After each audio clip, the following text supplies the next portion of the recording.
But my mouth give you time. No, your mouth don't have a time limit. Not at all. Not at all, sinugagaran. Yeah, you just prank me.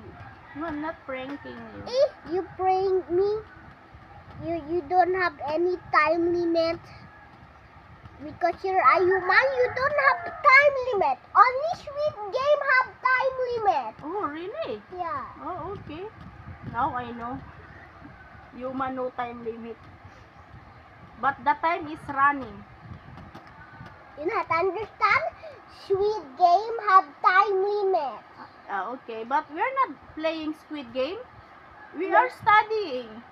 That's why you not tell time limit, huh? Okay. Done. Done. Check properly. Check one by one. One by one.